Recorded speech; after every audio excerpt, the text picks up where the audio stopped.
जो एक जहाज़ जो 2 जुलाई 1955 को अमेरिका से टेक ऑफ करता है और उसके बाद गायब हो जाता है। एक बार फिर वो जहाज़ 30 साल के बाद किसी और देश के किसी और एयरपोर्ट पर दिखाई देता है। कुछ देर के लिए वहाँ उतरता है और उसके बाद वहाँ से टेक ऑफ करता है और दोबारा फिर से गायब हो जाता है।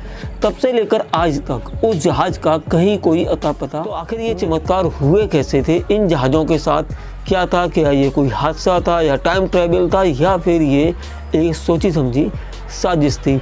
हम जानेंगे। 2 जुलाई 1955 यही वो दिन था जब अमेरिकन एयरलाइंस का फ्लाइट नंबर 914 न्यूयॉर्क से मियामी फ्लोरिडा जाने के लिए 57 यात्री और 4 क्रू मेंबर्स को लेकर निकलता है।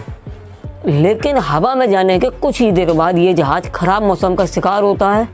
इसका जो संपर्क है वो इसके कंट्रोल रूम यानी कि एयर ट्रैफिक कंट्रोल से टूट जाता है।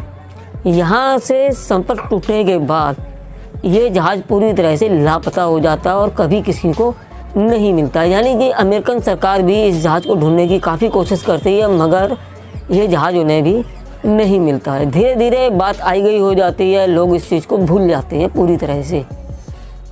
अचानक 30 साल के बाद वेनेजुएला के कराकास एयरपोर्ट से ये दावा किया जाता है कि वहाँ पर फ्लाइट नंबर 914 लैंड हुई है और उसके कैप्टन ने बाकायदा ATC यानी एयर ट्रैफिक कंट्रोल से बात भी की है। हालांकि जो अमेरिकन अखबार के साथ साथ जो इंटरनेशनल मीडिया थी वो भी इससे एयरपोर्ट अथॉरिटी का एक कोरी गप ही बताती है। अगर इंटरनेशनल मीडिया की बात उस समय मानी जाए तो उनका मानना था ये सिर्फ और सिर्फ एक पब्लिसिटी स्टंट था जिसे वेनेजुएला सरकार के आदेश पर खेला गया था या उनके इशारे पर खेला गया था। उनके हिसाब से ये ऐसा कुछ भी नहीं हुआ था।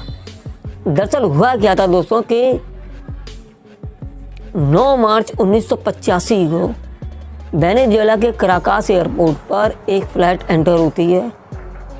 जब वो फ़्लाइट एयर ट्रैफिक कंट्रोल से रनवे पर उतरने की परमिशन मांगती है तो उस फ्लाइट का जो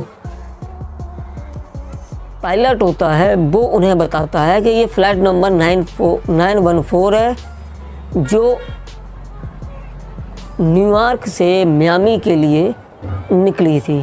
तो उन्हें एयर ट्रैफिक कंट्रोल के ज़रिए बताया जाता है कि आप तो वहाँ से 2000 किलोमीटर दूर आ गए हैं।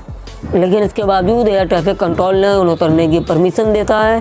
फ़्लाइट वहाँ पर लैंड होती है, कुछ देर फ़्लाइट वहाँ रुकती है, लेकिन जब तक अधिकारी इस बारे में अपने उच्च अधिकारियों से बात कर सकें तब तक फ्लाइट का जो पायलट था वो उसे एक बार फिर से लेकर गायब हो जाता। कुछ ही देर में ये खबर पूरी इंटरनेशनल मीडिया में आग की तरफ वायरल हो जाती है। हालांकि अमेरिकन अधिकारी और अमेरिकन जो मीडिया थी वो इस खबर को सिरे से नकार देती है, लेकिन फिर भी यहाँ पर 2 सवाल पूरी तरह से अनसुलझे रह जाते हैं। सबसे पहला सवाल ये था कि अगर वो फ्लाइट 914 थी तो आखिर वो लोग गायब कहाँ हुए। दूसरा नंबर ये था अगर वो फ्लाइट 914 नहीं थी तो किसी और फ्लाइट ने अपने आप को 914 क्यों बताया, क्योंकि कोई ना कोई प्लेन तो उतरा ही था। अगर प्लेन ना उतरा होता तो वहाँ एयर ट्रैफिक कंट्रोल के पास उसकी रिकॉर्डिंग कहाँ से आती। खैर उस फ्लाइट के गायब होने के साथ ही ये मिस्ट्री भी हमेशा के लिए अनसुलझी रह गई कि आखिर वो फ्लाइट कौन सी थी और कहाँ से आई थी, क्योंकि आज तक उस फ्लाइट का दोबारा कुछ भी अता पता नहीं लग